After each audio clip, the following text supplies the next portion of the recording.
Assalamualaikum warahmatullahi wabarakatuh. Alhamdulillahi rabbil alamin. Wassalatu wassalamu ala asyrafil anbiya'i wal mursalin wa ala alihi wa sahbihi ajma'in. Asyhadu an la ilaha illallah wahdahu la syarikalah wa asyhadu anna Muhammadan abduhu wa rasuluh rahmatan lil alamin. Amma ba'du. Hadirin sidang Jumat yang dimuliakan Allah Subhanahu wa taala. Di sela-sela penuh keterbatasan di dalam menunaikan berbagai aktivitas keseharian kita, termasuk di dalam menunaikan ibadah dan amal saleh, alhamdulillah saat ini kita masih sehat, mudah-mudahan terhindar dari COVID-19, amin. Masih afiat dan masih sempat untuk menunaikan ibadah dan amal saleh. Kita sertai rasa syukur kita kehadirat Allah Subhanahu wa taala dengan munajat doa.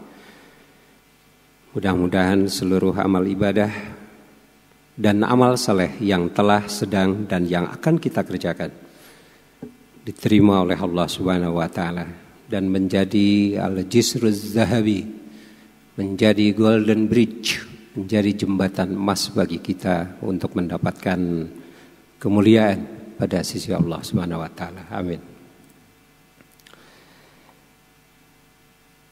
Hadirin sidang Jumat yang dimuliakan Allah Subhanahu wa taala. Salah satu ajaran akhlak Islam yang sangat populer dan familiar di dalam komunikasi keseharian kita adalah amanah. Kata amanah berasal dari bahasa Arab. Amina ya'manu amnan wa amanatan, yang secara bahasa lugatan atau etimologi berarti damai, tenang, dan tentram. Secara ta'rif, secara terminologi, amanah adalah menunjuk pada sifat terpercaya, dipercayai. Sebalik dari sifat amanah adalah khianat.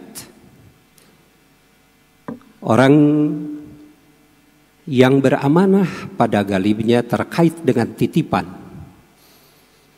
apakah berupa benda atau non-benda, dan bagi kita selaku muslim, sesungguhnya kehidupan ini adalah merupakan titipan, amanah dari Allah Subhanahu wa ta'ala. Hadirin rahimakumullah. Di dalam Al-Quran, khatib menemukan ada dua hal yang oleh Allah Subhanahu wa ta'ala direlasikan secara langsung dengan amanah. Yang pertama, Allah mengaitkan kata amanah dengan kepemimpinan atau kekuasaan yang adil, yang disebut di dalam Al-Quran surat An-Nisa ayat 58. Dan yang kedua, amanah dikaitkan oleh Allah Subhanahu wa ta'ala dengan iman kepada Allah dan kepada Rasulullah sallallahu alaihi wasallam, sebagaimana terkandung di dalam Al-Anfal ayat 27. Dua hal ini akan khatib kupas secara singkat, mudah-mudahan menjadi ibrah pelajaran bagi kita sekalian. Yang pertama, amanah dikaitkan oleh Allah dengan kepemimpinan atau dengan kekuasaan. Hal ini boleh jadi memberikan ibrah kepada kita bahwa kita sebagai manusia yang bersifat bermasyarakat, di dalam melakukan aktivitas berinteraksi dengan sesama sesuai dengan hak dan kewajiban, maka kita selaku manusia dalam kenyataannya menyimpan potensi yang sangat besar untuk berfriksi atau bersengketa. Boleh jadi adanya friksi dan sengketa dipicu oleh dua hal. Yang pertama, karena memang Allah menyelipkan ke dalam jiwa kita yang disebut dengan an-nafsu. Innan nafsa la'ammaratun bisu. Sesungguhnya nafsu itu la'ammarah, berkecenderungan kepada keburukan.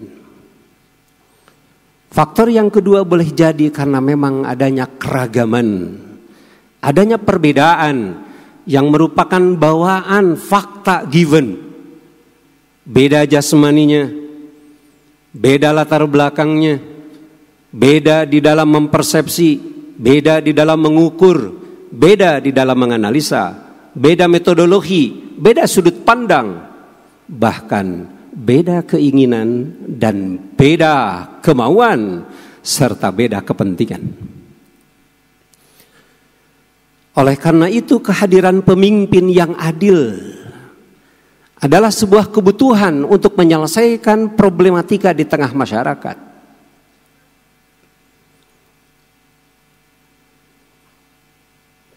Keadilan di dalam menyelesaikan problematika di tengah-tengah masyarakat itu bukannya tanpa sebab.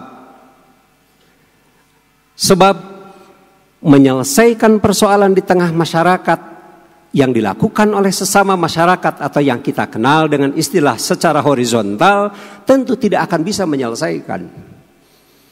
Maka yang bisa menyelesaikan adalah pemimpin. Dialah yang menyelesaikan.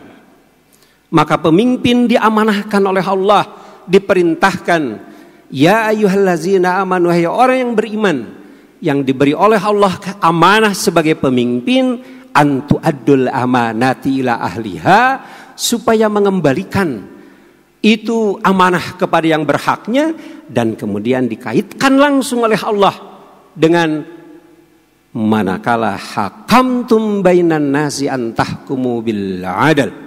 Jika kalian memutuskan perkara yang muncul di tengah-tengah masyarakat itu, maka hendaklah kalian memutusnya secara adil.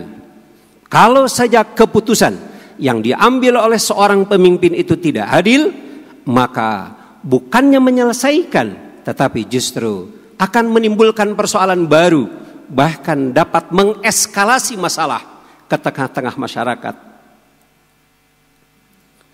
Sedemikian pentingnya keberadaan pemimpin yang adil, sampai-sampai Allah di dalam sabda baginda Nabi Sallallahu Alaihi Wasallam menjanjikan ada reward yang bersifat khusus. Pemimpin yang adil kelak di yaumul qiyamah akan mendapatkan layanan prima.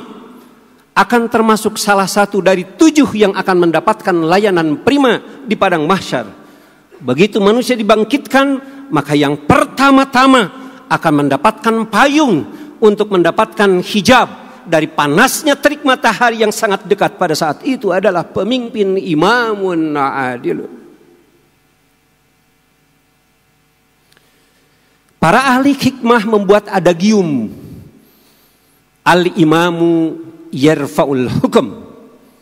Dengan adanya pemimpin maka hukum menjadi tegak lurus.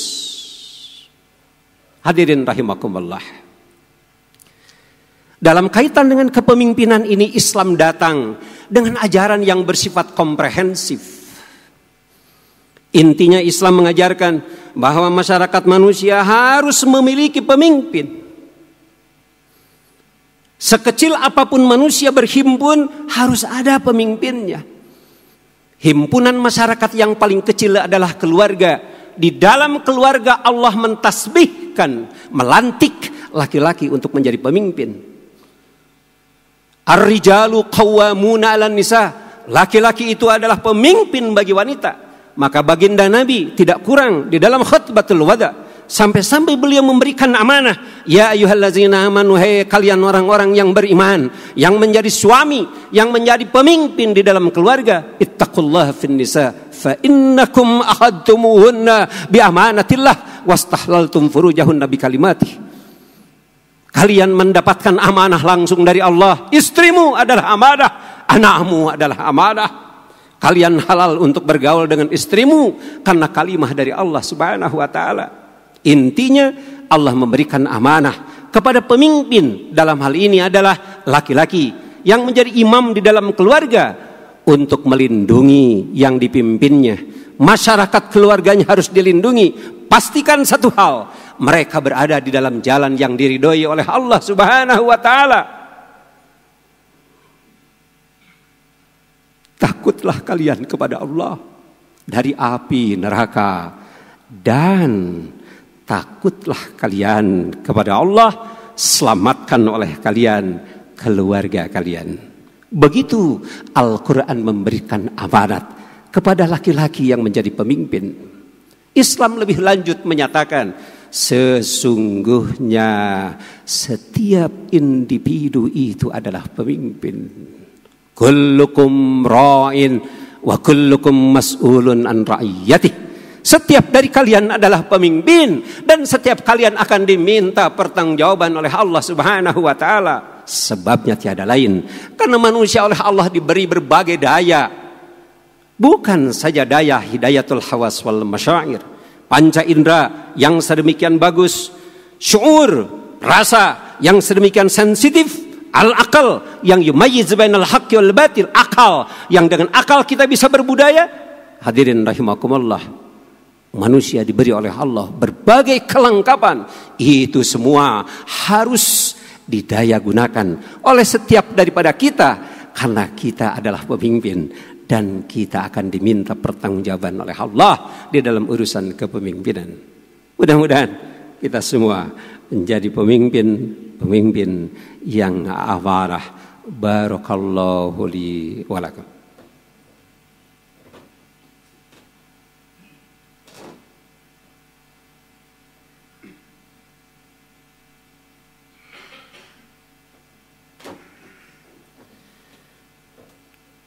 Alhamdulillahi wa kafa. Wassalatu wassalamu ala nabiyil mustafa wa ala alihi ahli sidqi wal wafa. Asyhadu an la ilaha illallah wahdahu la syarikalah wa asyhadu anna Muhammadan abduhu wa rasuluh la nabiyya ba'dah. Yang kedua, khatib insyaallah akan singkat. Allah mengaitkan masalah amanah itu dengan iman kepada Allah dan kepada Rasulullah sallallahu alaihi wasallam. Begitulah Al-Quran surat Al-Anfal ayat 26 menunjuk kaitan amanah dengan iman kepada Allah dan Rasul. Manusia diciptakan oleh Allah bukan saja fi ahsani taqwim. Bukan pula manusia diciptakan oleh Allah dengan kemampuan berbagai daya yang telah tadi khatib sebutkan. Termasuk faidza sawaituhu, ketika manusia sudah disempurnakan, wa nafakhtu fihi min ruh, aku kemudian masukkan ke dalam manusia ruh. Tapi tidak berhenti sampai di situ. Melainkan Allah masukkan ke dalam manusia itu fitrah, yaitu fitrah beriman kepada Allah Subhanahu wa taala. Maka fitrat Allah, jaga oleh kalian fitrah Allah, allati fataran nasa 'alaiha, yang fitrah Allah itu tauhidullah, mengesahkan Allah itu sesungguhnya adalah daya, potensi yang telah Allah fitrahkan kepada setiap manusia. Maka di dalam Al-Quran surat Al-Anfal ayat 26 Allah memberikan amanat, la takhunullah, jangan kalian berkhianat terhadap Allah wa Rasul dan keberadaan Rasul. Hadirin rahimakumullah, itulah dua amanah dua perkara yang dikaitkan oleh Al-Quran secara langsung. Yang pertama, terhadap kepemimpinan, terhadap kekuasaan. Dan yang kedua, terhadap iman yang harus kita jaga, yang harus kita pelihara. Sesungguhnya tidak ada anugerah yang besar melebihi hidayah iman yang telah Allah fitrahkan ke dalam jiwa kita. Mudah-mudahan ini menjadi ibrah bagi kita, memperkuat keimanan kita, dan mudah-mudahan Allah melimpahkan kepada kita hidayah, taufik dan inayahnya. Allahumma taqabbal minna innaka antas samiul alim. Rabbana waj'alna muslimain laka wa min dzurriyyatina ummatan muslimatan laka wa arina manasikana wa tub alaina innaka antat tawwabur rahim. Rabbana la tuzigh qulubana ba'da idh hadaitana wa hab lana min ladunka rahmah innaka antal wahhab. Rabbana hab lana min azwajina wa dzurriyyatina qurrata a'yun waj'alna lil muttaqina imama. Rabbana atina fid dunya hasanah wa fil akhirati hasanah wa qina adzabannar. Amin ya Allah ya rabbal alamin. Alhamdulillahirabbil alamin. Aqimissalah.